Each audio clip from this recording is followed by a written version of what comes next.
చెన్నైలో ఏమేమి పెట్టాను అడుగు. చెన్నైలోనా సార్ ఒక రెస్టారెంట్ లో ఉన్న మెనూ అంతా పెట్టింది. స్వామి అని ఒక రెస్టారెంట్ చెప్పింది దేవా సార్తోనా తీసుకురండి బాబు I went to the ఇక్కడ restaurant. కూర్చొని సార్ ఒక రెస్టారెంట్ లో ఎంతమంది వెయిటర్లు ఉంటారు? ఒక 8-10 మంది ఉంటారు. Busy restaurant. పొన్నుస్వామి తెలుసు కదా? అవునవును, అవును. చెన్నైలో రాయపేట. పొన్నుస్వామి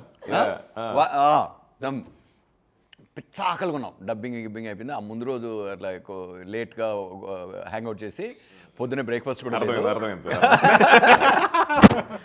అంటే ఎలా ఉందంటే నిప్పులు అనమాట, కడుపు అంతా నిప్పులు కొలిమి బా ఫుల్ పిచ్చాకలుగా ఉంది. పోయి తినేద్దారా అంటే ఓకే, ఒక బిర్యానీ బదులు 2 బిర్యానీలు ఆర్డర్ చేస్తాం, ఇంకో ఎక్స్ట్రా కర్రీ ఆర్డర్ చేస్తాం కదా అనుకుంటాం.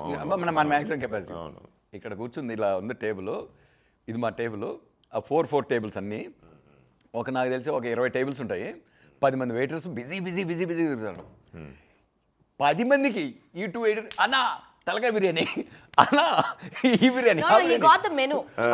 మెనూ కూడా Menu నాన్ వద్దు వెజ్ నాకు. వెరైటీస్ ఎలా ఉన్నాయంటే famous for that. They'll come and show you the meat also. sir. Yeah. In fact, yeah. They do that. No, they used to. I కాదు, don't know. చేప, రొయ్య, mutton అంటే వాళ్ళు ఏమేమి వండుతున్నారో కిచెన్లో అన్నీ ఇలా ఇలా పేర్ చేసి, సార్ మీకు ఏమైనా ఎక్స్ట్రా టేబుల్ కావాలా? ఎందుకు ఫుడ్ పెట్టుకోవడానికి?